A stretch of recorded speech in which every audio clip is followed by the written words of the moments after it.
Sure. Thank you.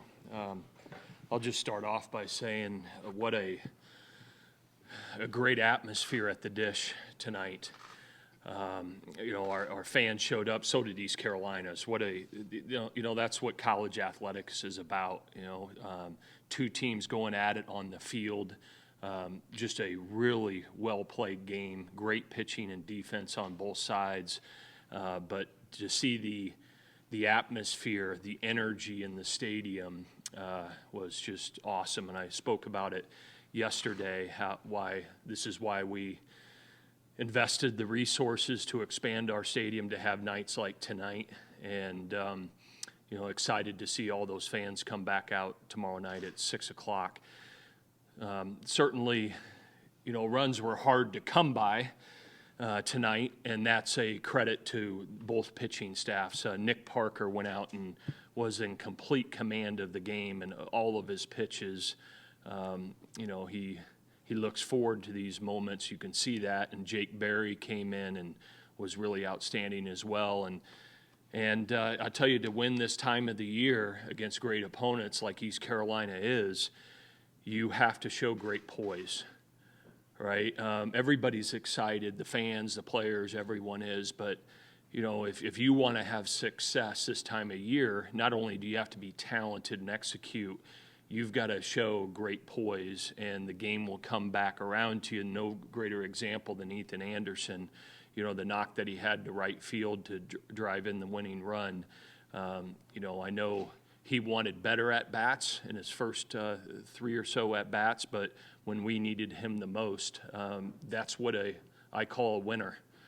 Somebody that doesn't succeed a few times, but when the moments at the most important time, you rise up and get the job done for your team, and that's what tonight was about. Thank you, Coach. We'll open it up for questions for the players.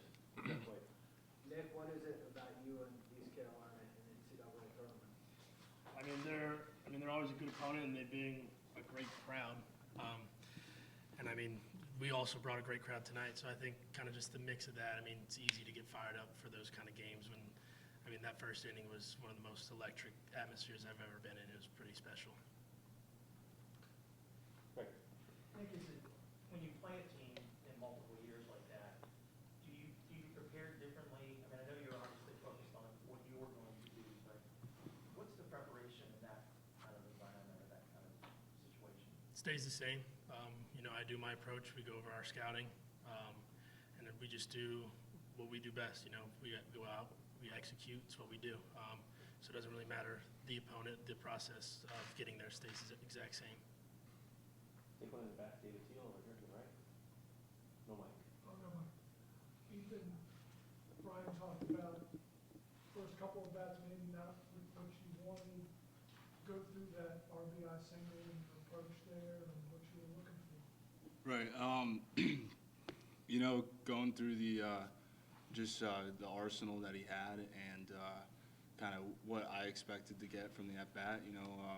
My first couple at-bats, wasn't what I wanted to do in the situation. And I know with the runner on third, 2 outs, I just had to get a base hit, score the go-ahead, the run, and, a tight game that not a lot of runs got scored. That was my biggest focus, was just trying to put a ball in play that, allowed me to get to first base.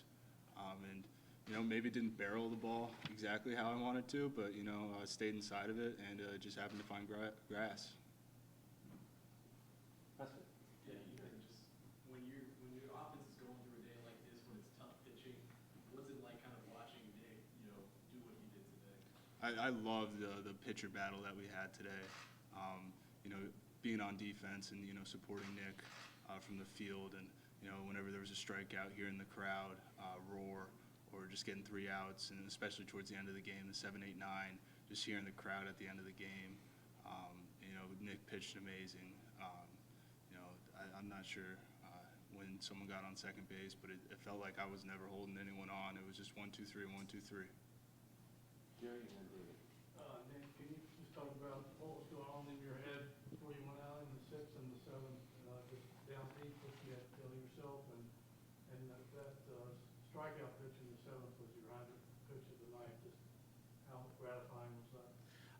It's always it's always nice to give your, just go deep in the game for your team. I couldn't do what I did without the defense that was played tonight. They helped me out a lot. A lot of early contact, a lot of good ground balls. The infield played stellar, outfield played stellar. So I wouldn't have a chance to get that deep in the game without them. And I think just, getting ahead and being aggressive sets you up. That's kind of my approach every inning. Doesn't really change whether it's the first or the last. David and then Kip.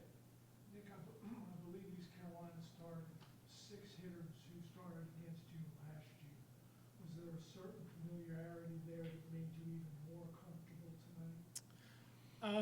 I wouldn't say more comfortable. I think we definitely watched the outing from last year. We saw what we did well, what we didn't do well. We kind of just watched it objectively. And so it was part of our scouting report. It's nice when you face a team once before, you've faced a couple hitters before. You see what they do well, and you see what your strengths are, so you kind of have some ground to go off of rather than just not ever facing someone before. Kip. Yeah, Kip goes press box view. Nick, two-part question. First, you gotta like that northeast wind blowing in, not common for here. Yeah, it's always nice. It gives you a little bit more to challenge with. And also, only 5 strikeouts tonight, which kind of below what you normally produce. But it seemed like when you needed one, get out of the jam, you got it. Yeah, they're a really good offense. They don't. I think they take a lot of pride, not striking out, making us work for outs. So that's kind of what we had to do tonight. We had to work for outs. And sometimes when the situation calls for it, you can dig a little bit deeper and try and get one yourself. Second. Thanks, probably one baseball. Nick, do you change your approach at all when you're facing a lineup that has so many lefties in it? Seems like you use your curveball a lot early, whereas the changeup, it's obviously probably the best pitch. Yeah, I think going in, we knew how many lefties they had, so it was part of the game plan. We kind of thought ahead of how we wanted to attack so many lefties and, still use the entire arsenal in a certain way. And Cliff Godwin said that, basically you're a pitcher that every time you think you know what pitch is coming, something else comes. How do you do that as a pitcher? How do you keep the game guessing the entire time? I give a lot of credit to our pitching coach, Drew Thomas. Me and him are, between every inning, we're talking back and forth about kind of what we want to do and approach guys. And I have all the trust in him when he's out there, and he's working with me both ways. I think we're a good duo together, kind of thinking the game. Let's have a little bit of fun with this, all right? Nick has been fortunate to have a pitching coach at 2 different places, both named Drew. Drew Thomas and Drew Dickinson here. So just want to correct him a little bit. All right, any other questions for the players? You guys can stay, you guys can hang out, or you guys can head back to the locker room. If not, Thanks. go ahead. We'll start with questions